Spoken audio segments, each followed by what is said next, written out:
Good morning, this year students. Last લેક્ચરમાં આપણે template ટેગના general tag વિશે શીખ્યા. આજના ટોપિક્સ છે ઓથર ટેગ, કેટેગરી ટેગ અને લિંક ટેગ. આ ત્રણ ટેગ વિશે આપણે જોવાનું છે.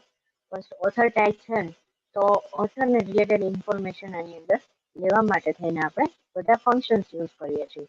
The author, get the author link, get the author link, the author meta and the author post. એ જ રીતે કેટેગરી ટેગ્સ છે તો એ કેટેગરીના ડિસ્ક્રિપ્શન માટે, કેટેગરી ટાઇટલ માટે, ધ કેટેગરી ફંક્શન છે અને લિંક ટેગ છે તો તમારી ફોર્મલ લિંક માટે અથવા તો home URL, get home URL અને સાઇટ યુઆરએલ માટે યુઝ થાય છે. તો એના બધા ફંક્શન્સ એને રિલેટેડ આપી છે. તો ફર્સ્ટ ટેગ છે ઓથર ટેગ, જેની અંદર ફર્સ્ટ ફંક્શન છે the author function. The author of the post can be displayed by using this template tag. જે એડમિન જેમ રીતે યુઝર છે એ રીતે ઓથર પણ એક પ્રકારનો યુઝર છે. જે ઓથર લોગિન કરશે એ પછી એ જે પોસ્ટ ક્રિએટ કરે છે એ પોસ્ટને ડિસ્પ્લે કરવા માટે થઈને આ ટેગનો યુઝ થાય છે, આ ટેમ્પલેટ ટેગનો યુઝ થાય છે. This tag must be used within the loop. આ ટેગ છે એ લૂપની અંદર ડિસ્પ્લે થશે. શું કામ? તો તમારી પોસ્ટ છે એ એક નહીં હોય, નંબર ઓફ પોસ્ટ હશે.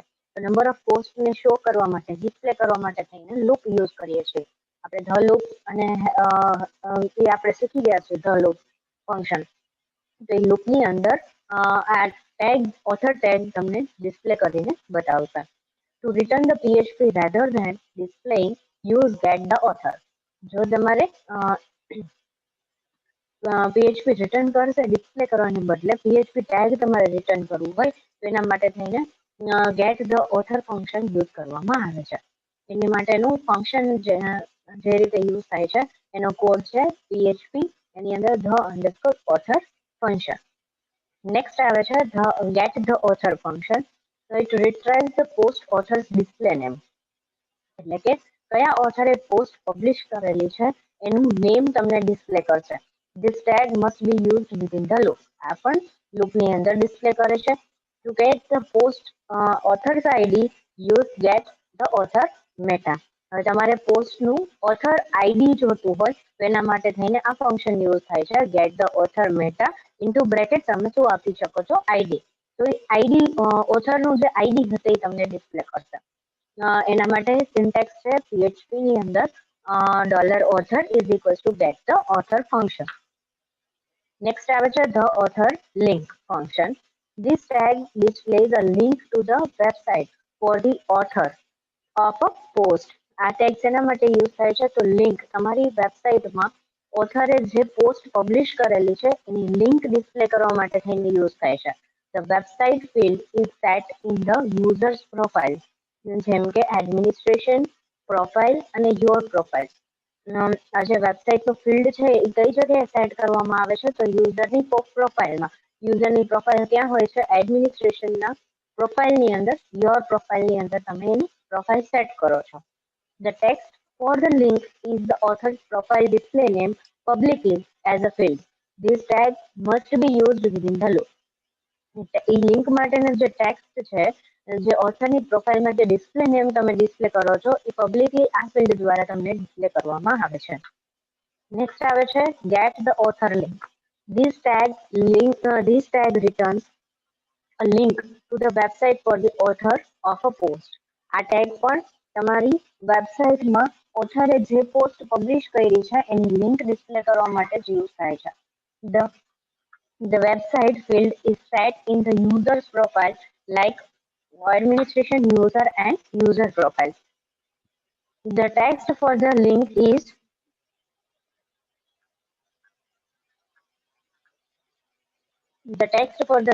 the author's profile display name publicly as a field. તમારી ઓથર એનું જે નેમ છે ઓથર પ્રોફાઇલમાં જે નેમ છે એ પબ્લિકલી ડિસ્પ્લે કરે છે. This tag must be used within the loop.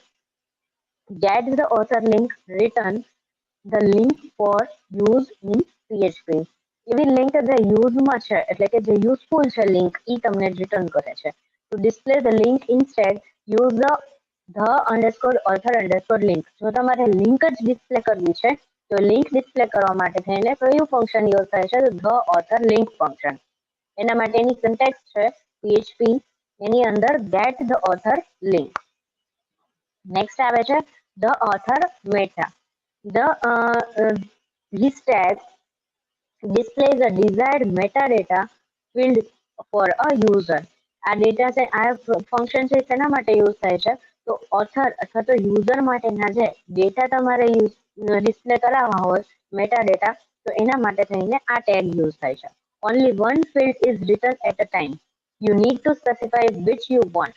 તમારે આમાં કોઈ પણ એક જ ફિલ્ડ તમને રિટર્ન કરશે, એટલે તમારે ડિસ્ક્રાઇબ કરવું પડશે કે એની અંદર ડિસ્ક્રાઇબ કરવાનું. તો પેરામીટર પાસ કરીને ડિક્લેર કરવું પડશે કે તમારે કયું ફિલ્ડ રિટર્ન કરાવવું છે, એનું આઈડી કે એનું નેમ, તો એ તમને રિટર્ન કરશે. If this tag is used within the loop, the user ID value need not be specified and the display data is that of the current post author.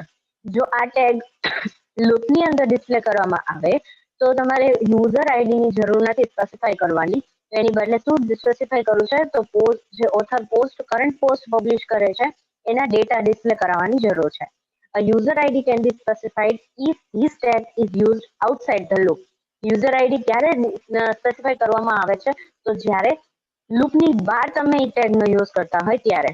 If the meta field does not exist, nothing is printed. જો meta field ન હોય તો કાંઈ print કરવામાં આવશે નહીં. તો એના માટેનું સિન્ટેક્સ છે PHP the author meta into bracket field name આપવાનું રહેશે અને યુઝર આઈડી આપવાની રહેશે. તો આ બે પેરામીટર પાસ કરશો તો એની ઇન્ફોર્મેશન તમને રિટર્ન કરશે. નેક્સ્ટ આવે છે the author post. Displays the total number of posts an author has published. શું ડિસ્પ્લે કરશે? તો ટોટલ નંબર ઓફ પોસ્ટ કેટલી પબ્લિશ કરવાની છે એ તમને ડિસ્પ્લે કરશે. એટલે ઓથરે કેટલી પોસ્ટ પબ્લિશ કરેલી છે એનું લિસ્ટ આપશે. Draft and private post are not counted.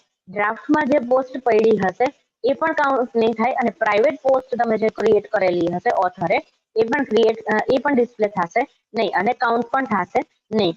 This tag must be used within the loop. આ પણ લૂપની અંદર જ આવશે. શું કામ? તો પોસ્ટ છે એટલે નંબર ઓફ પોસ્ટ તમારે શો કરવી છે એટલા માટે એ લૂપની અંદર આવશે. એ સિન્ટેક્સ છે PHP ધ ઓથર પોસ્ટ અને ડિસ્પ્લે કરવા માટે થઈને P ટેગમાં PHPમાં ધ ઓથર ફંક્શનને કોલ કરવાનો રહેશે. Has blogged the author post and post એટલે આ પોસ્ટ છે એ તમને પબ્લિશ થશે. સૌથી પહેલા ઓથર નેમ જે આવશે એની લિંક કેવી રીતે ક્રિએટ કેવી રીતે કરશે?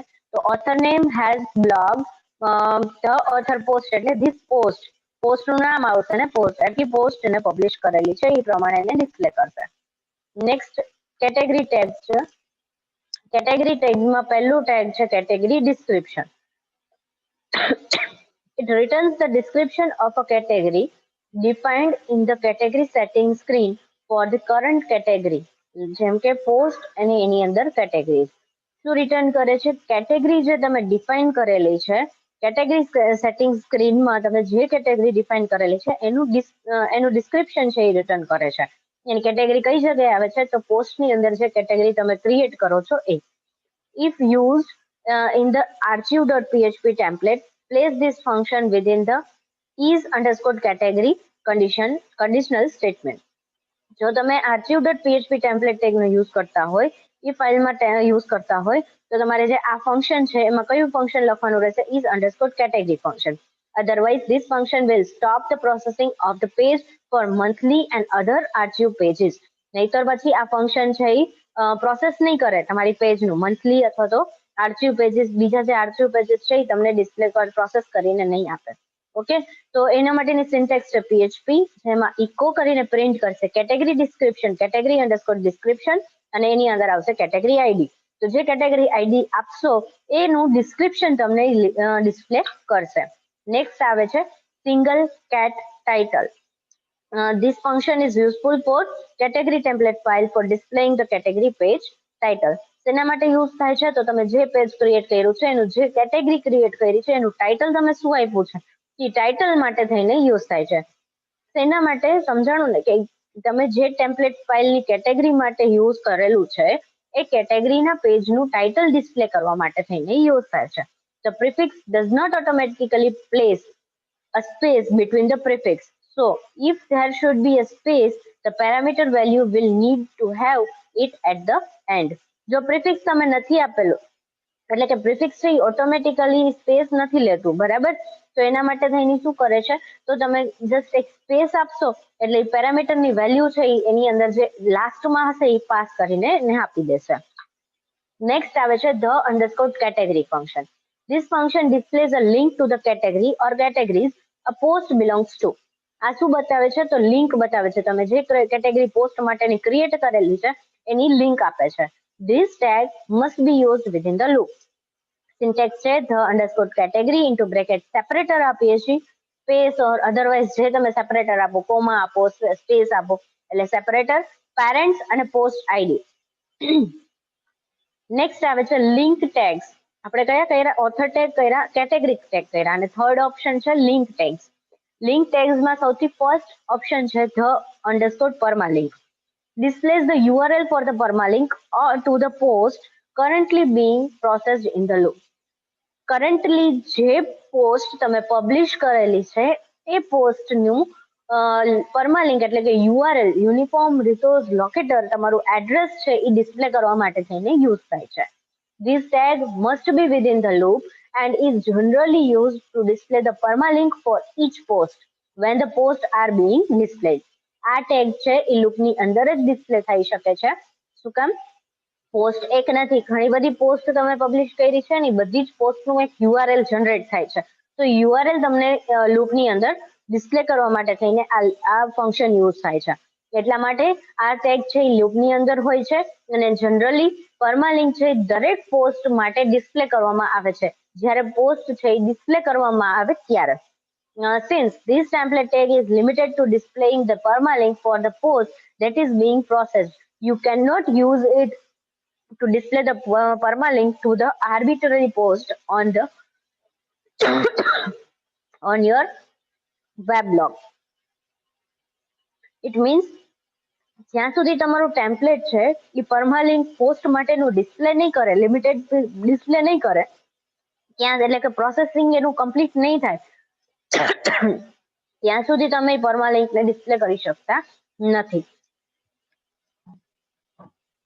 Refer to get permalink if you want to get the permalink for a post given its unique post ID. હવે get permalink ફંક્શન ને રિફર કરવાનું ક્યારે આવે છે, તો જ્યારે તમારે યુનિક પોસ્ટ આઈડી તમારે ડિસ્પ્લે કરવું છે ત્યારે. એની માટેની સિન્ટેક્સ છે the underscore permalink.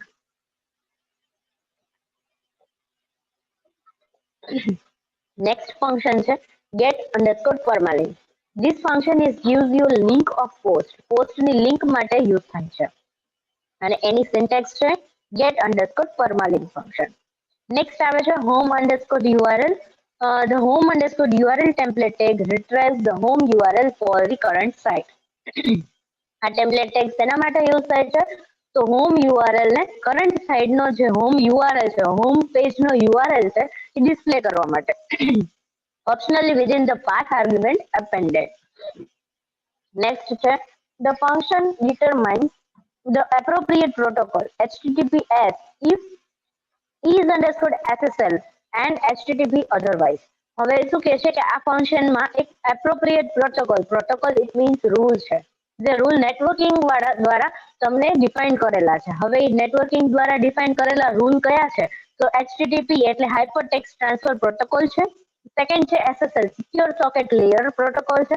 તો જો આ ફંક્શન HTTPS ને યુઝ કરતું હશે તો ઈ આવશે. અધરવાઇઝ જો ઇઝ અંડરસ્કોર SSL ફંક્શન શેના માટે યુઝ થશે, જો તમારું નેટવર્કિંગ સિક્યોર સોકેટ લેયરમાં હશે તો ઈ ડિસ્પ્લે કરશે. If the scheme argument is HTTP or HTTPS, the is underscore SSL check is overridden. જો તમારી સ્કીમ આર્ગ્યુમેન્ટ છે HTTP અથવા તો HTTPS ને યુઝ કરતું હશે તો એ SSL ને ઓવરરાઇડ કરી દેશે. ઓવરરાઇડ એટલે SSL યુઝ નહીં કરે અને HTTP ને HTTPS યુઝ કરશે. In case of WordPress network setup, use network underscore home underscore URL instead. જો તમે નેટવર્કિંગ સેટઅપ ન કરવાનું હોય તો જો એ સેટઅપની અંદર યુઝ શું કરવું પડશે, તો નેટવર્ક હોમ યુઆરએલ તમારે એની બદલે યુઝ કરવું પડશે. તો એના માટેનું સિન્ટેક્સ છે હોમ અંડરસ્કોર યુઆરએલ, જેમાં તમે પાથ આપો છો અને એક સ્કીમ આપો છો કે કઈ તમે સ્કીમ યુઝ કરો છો HTTPS, HTTP or is underscore SSL. Next આવે છે get underscore home underscore URL. It returns the home option with the appropriate protocol. શું રિટર્ન કરે છે? હોમ ઓપ્શન રિટર્ન કરે છે with appropriate protocol. કયો પ્રોટોકોલ યુઝ કરો છો એ. The protocol will be HTTPS if is SSL evaluates to true, otherwise it will be same as the home option. બરાબર, જો પ્રોટોકોલમાં HTTPS હશે, જો SSL એનું ટ્રુ હશે તો એ આપશે, અધરવાઇઝ હોમ ઓપ્શન તમને ડિસ્પ્લે કરશે. If scheme is HTTP or HTTPS is underscore SSL is override. અને એની માટેનું ઓપ્શન છે echo get underscore home underscore URL. Next option છે site URL. Site URL template tag retrieves the site URL for the current site. તમારી current સાઇટનું URL કયું છે એ તમને return કરે છે where the WordPress core files reside with the appropriate protocol HTTPS if is SSL and HTTP otherwise. Same ઓલાની જેમ જ છે. સાઇટ URL છે તમારી સાઇટનું URL યુનિફોર્મ રિસોર્સ લોકેટર એટલે કે લિંક આપે છે, અને જો એ લિંક તમારી ટ્રુ હશે તો એ તમને પ્રોટોકોલ જે હશે એ પ્રોટોકોલ વાઇઝ ડિસ્પ્લે કરશે. If scheme is HTTP or HTTPS is underscore SSL is overridden, use this to get the WordPress address as defined in general setting. શું કરવાનું છે? HTTP અથવા તો HTTPS માં is SSL ટ્રુ હશે તો એ બતાવશે, અધરવાઇઝ એ શું કરશે? ઓવરરાઇડ કરી દેશે. અને આ ક્યારે યુઝ કરવાનું છે? તો વર્ડપ્રેસ ના એડ્રેસ સાથે. જનરલ સેટિંગમાં વર્ડપ્રેસ એડ્રેસ જ્યારે આપો છો ત્યારે. Use home underscore URL to get the site address as defined in the general setting. In case of WordPress network setup, use network site URL instead. હવે જો તમે એક વખત વર્ડપ્રેસ સાઇટ એડ્રેસ આપી દીધું હોમ URL ની અંદર, તો જો વર્ડપ્રેસના નેટવર્ક સેટઅપમાં તમે જોશો તો નેટવર્ક સાઇટ URL ફંક્શન તમે એની બદલે યુઝ કરવાનું રહેશે. સિન્ટેક્સ છે PHP echo site underscore URL. Next છે get site URL function. This function returns the site URL option with the appropriate protocol HTTPS if is SSL and HTTP otherwise. If scheme is HTTP or HTTPS is underscore SSL is overridden. Same બધાની અંદર એ જ આવે છે. અને next syntax શું છે એની? echo get site URL. Okay, તો next સેશનમાં આપણે નેક્સ્ટ ટેગ વિશે શીખશું. આજના જે 3 ટેગ છે, ઓથર ટેગ, કેટેગરી ટેગ અને લિંક ટેગ કમ્પ્લીટ છે. આ બધા ટેગ્સ છે એ શેમાં યુઝ થાય છે? તો તમારી જે ફાઇલ્સ જે તમે ક્રિએટ કરેલી છે એ ફાઇલ્સ જે તમને PHP ની જે ફાઇલ તમે ક્રિએટ કરેલી જોઈએ આપણે, તો એની અંદર જેટલા પણ ટેગ, જેટલા પણ ફંક્શન યુઝ થાય છે એ બધા જ ફંક્શન એની અંદર તમને ડિસ્પ્લે કરીને બતાવે છે. એ ફંક્શનનું યુઝ શું છે, એ ફંક્શનનો જે યુઝ છે એ તમને આમાં જોવા મળે છે. ઓથર, કેટેગરી અને લિંક ટેગ કમ્પ્લીટ થઈ ગયા પછી post tag, post thumbnail tag, navigation menu tags અને કન્ડિશનલ ટેગ તમને બાકી છે. આ 4 ટેગ કમ્પ્લીટ થયા પછી ફંક્શન ડોટ PHP ફાઇલ એક બાકી છે. આટલું કર્યા પછી તમારું 4th યુનિટ કમ્પ્લીટ થાય છે. Okay, thank you, have a nice day. બસ આજના સેશનમાં આટલું જ. નેક્સ્ટ સેશનમાં આપણે નેક્સ્ટ ટેગ કમ્પ્લીટ કરી નાખશું અને 4th યુનિટ પણ કમ્પ્લીટ થઈ જશે.